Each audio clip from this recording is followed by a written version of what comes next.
Hey everyone, in this video we're going to learn how to draw a collared shirt. So before you get started, you want to have your template open.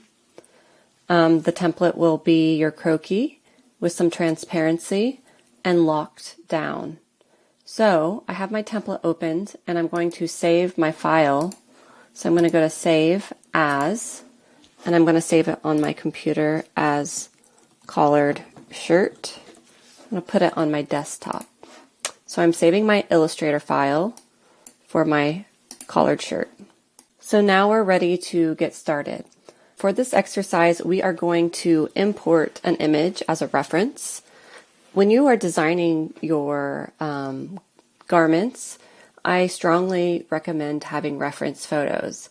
Not so that you can copy exactly, but so you can have an understanding of the construction that goes into those garments. I'm going to go to File, Place, just as we have before, and I'm going to click on this collared shirt and place it here inside my document. So I'm going to scale this down. I'm going to do it manually by going to the corner and activating the scale tool, and I'm holding down Shift as I scale down this shirt. The next thing I'm going to do is I'm going to embed this image to get rid of that X. So I'm going to place this over my croquis. And I'm going to turn down the opacity of the collared shirt, which I can find up here in my control panel. So I'm turning this down just so I can see how I'm placing it on my croquis. And I might just scale it down a little bit more. And that's looking pretty good right there. It's hitting in all the right places. It's going to wrap around her neck properly. So next, I can either keep it kind of transparent and draw over it, or I could put full opacity so that it's opaque. I'm going to the opacity down just a little bit, and now I'm going to lock this image in place. So I'm going to go to Object, Lock, Selection. You have to make sure your image is selected first before you can lock it down.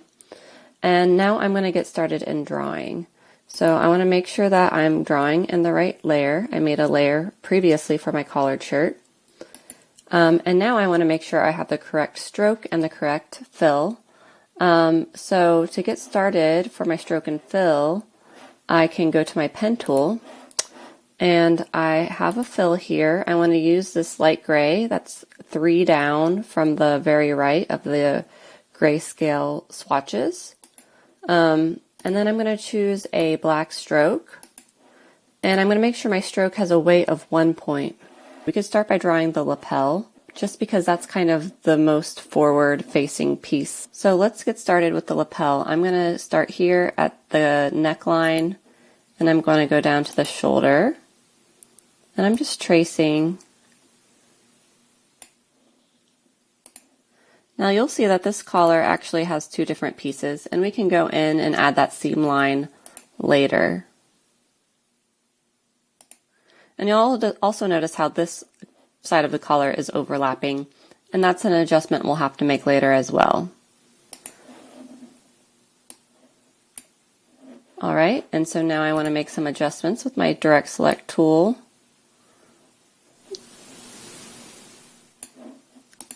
And that looks pretty nice. Next, I'm going to draw the bodice piece. I'm going to go back to my pen tool, and I'm going to start here just a little bit below the top of the lapel, because that's kind of dimensionally placed over the bodice. So I'm going to the shoulder seam, and I'm going to go to the armpit.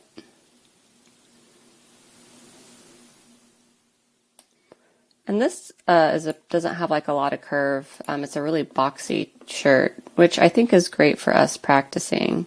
And then I want to go to my center guide, and I'll go up here and over.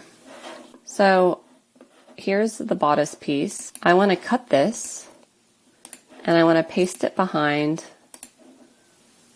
my collared piece. Yes, I could have just moved it or arranged it. Whatever way feels good to you is how you should go ahead and arrange your layers. Next, we're going to do the sleeve. And honestly, You know, you can change up the order of operations to what makes sense to you. Oops, got carried away there. I can fix that. And it's okay that her arms aren't perfectly aligned with the sleeve. What's important is that the sleeve looks like it's drawn flat.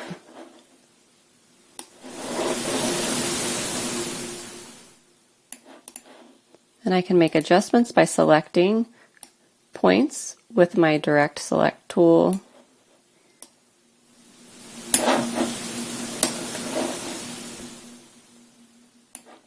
And now I'm going to cut this.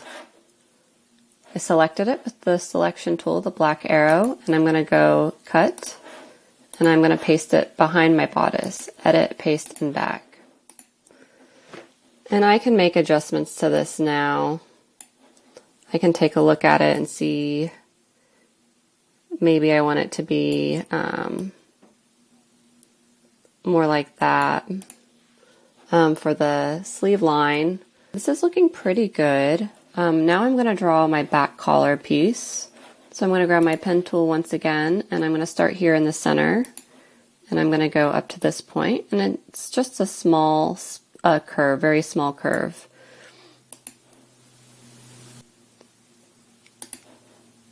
And I'm going to go meet at the center and also add a small curve there, and then join this piece together. So I want to make sure I place this collared piece behind my lapel piece, so I'm going to cut it. And I'm going to make sure that it's maybe in front of the bodice and behind the lapel piece. I'm going to click the bodice and click paste in front. So now I still have one more piece I need to draw. I need to draw this back piece. The bodice piece isn't covering the back piece in entirety. I also need the back piece to be a separate piece. So I'm going to my pen tool and I'm going to draw this back piece. And it doesn't have to be perfect because it's going to be hidden under a lot of layers. It just needs to cover the whole part of the back inside. So that looks good right there. I'm going to cut this. So edit, cut. Oops, make sure you have it fully selected. Edit, cut. And then I'm going to paste it in front of my bodice. Edit, paste in front. And I'm going to make sure, yes, that back collared piece is on top. So now we've got to a point where we're about halfway with our collared shirt. So now we can begin the process of reflecting and then making adjustments because, you know, there is some asymmetry. So to reflect, you'll copy everything. You can do it a couple ways. You can click the reflection tool with everything selected and go down. Let me zoom in to this axis. So this is our reflection axis. So if I reflect over this guide, it will be a perfect mirror. So I click Option, I'm holding down Option, and I click, and it activates this dialog box. I want to make sure that vertical is selected, and I click Copy. Okay, and now it's flipped over that axis. And if I zoom out, it'll start to look like a full shirt. So I do want to do some merging before I get too far. First, let's make sure everything is looking good. I am noticing that these points that are meeting are very pointy. So don't forget to select everything and to soften your edges. So I just did Command A to select everything. And if I go to my strokes panel and I click the hamburger menu for more options, I can see that we have a rounded corner here in the corner options. And that just softened the edges so slightly. They still look like corners, but they're not so pointy that it's distracting and causing things to not meet up properly. So now that we have that done, let's start doing some merging. So right now I would like to merge these back collared pieces. So I'm going to select them together. And you see the Pathfinder activates in the control panel. So I'm going to click Unite. That united them.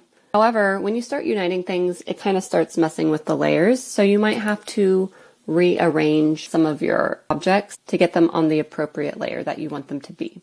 So this one looks pretty good. There is like maybe a little bump right here. So if there's ever a little bump when joining things, you can just use your smooth tool and kind of smooth it out. Let's merge these back pieces now. So I've selected them both by holding down Shift and clicking on both. And I'm going to click Merge. So you see there's this line here.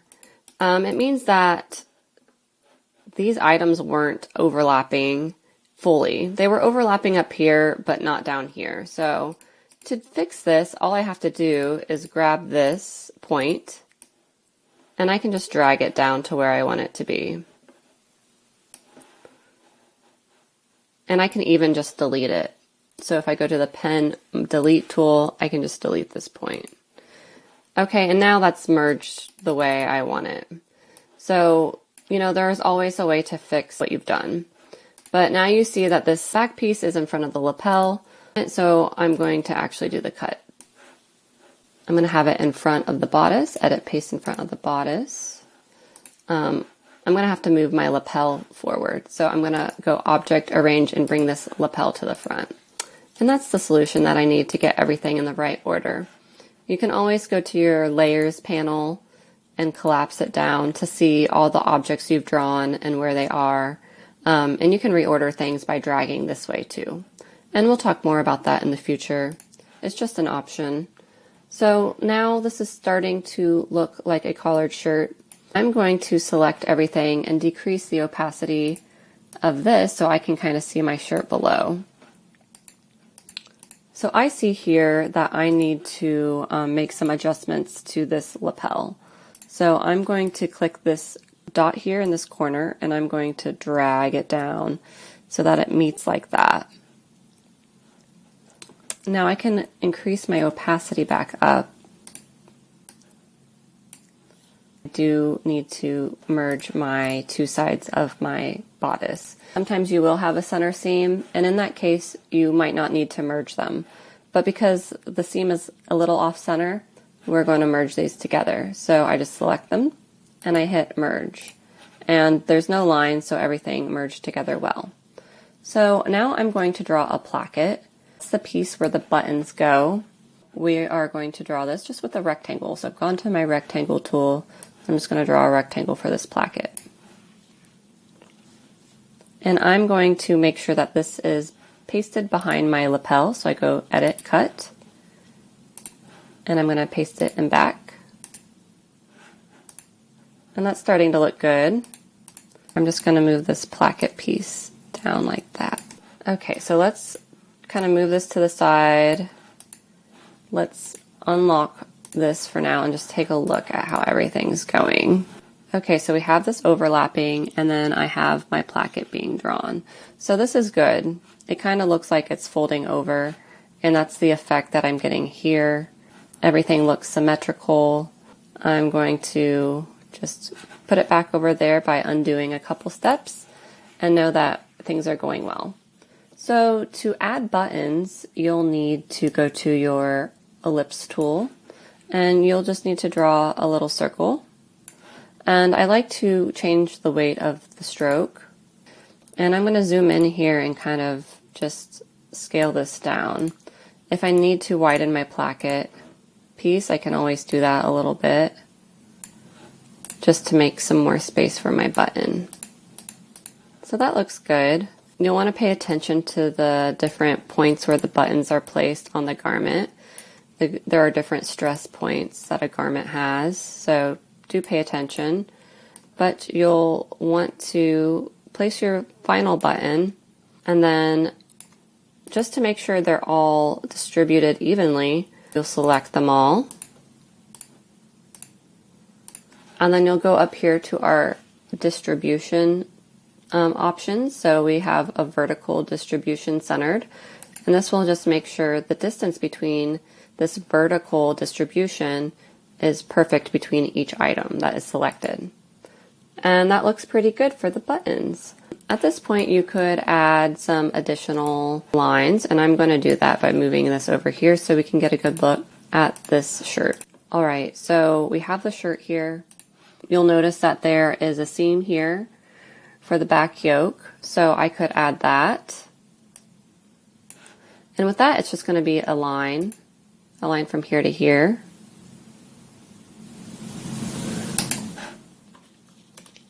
And I want to make sure it has a black stroke and no fill. And I can make that line a weight of 0.5. If I zoom in, I want to make sure everything's meeting up just right. And then there's likely a stitch, a top stitch. We can't see it, so we'll just move on for now. But oftentimes there will be a top stitch. Now I can just reflect this to the other side. So I'm going to select it. I'm going to go to my reflect tool, and I want to find the center. So if I click find a center point, because I moved it off of my guide, this is going to be a little difficult, but we'll call this the center of the button here, the center point, and we'll just reflect. And it's pretty close, so we'll just move it down and kind of get it approximated, and it snapped right in place. So to add stitching lines on the lapel, I'm going to use a tool called Offset Path, and it does just what it says. So if I select the object, I'm going to click Offset Path in my quick actions, or you can go to Object, Path, Offset Path. And so it's kind of populated for me, but if it's a negative number, the path will go inside the object. If it's a positive number, it'll go outside the object. So I'm going to do a negative 2 PT, because working in inches in this scale is just not really reasonable. So I want a 2-point difference, very slight, just on the inside of my lapel, and I'll click OK.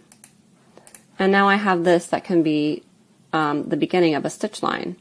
And if I just select this segment right here, I can delete that so that this stitch line looks like it's going around the back. I can reflect this, or I can just do it again, because this is actually a little bit different. So I'm going to do the offset path again and click OK. And with my direct select tool, I'm going to select this back line and I'm going to delete it. So we have that, that can be our stitching lines. And then let's see what else we're going to have. It looks like there's a hem. It looks like a blind stitch on the hem. We could add that. It's very subtle. Probably same for the sleeve. So if there's a blind stitch, we'll just leave it without stitch lines for now. We'll add maybe a stitch line here inside the placket with our pen tool. Hold down Shift, and then I'm going to move it over here. Okay, so that's looking pretty good. I can extend it with my direct select tool. Okay, and so we have all these lines, but we need to turn them into stitch lines. So what we want to do is we want to select all the lines that should be stitch lines, and we're going to go to our strokes panel, and we're going to click dashed line. And now it's starting to look something like a stitching line. The next thing we want to do is we want to decrease the weight to be 0.5. And then I'm going to have it be a 2-point dash and a 1-point gap, and click OK. So this is pretty decent. Now I've just got to kind of work on getting all this where I want it to be. We could also go ahead and add pockets with the rectangle tool if we wanted to. We could get more detailed with the buttons and add the holes inside them, but we are going to do that on a different lesson. So let's save this collared shirt for now, and we can learn how to do those details in the next lesson.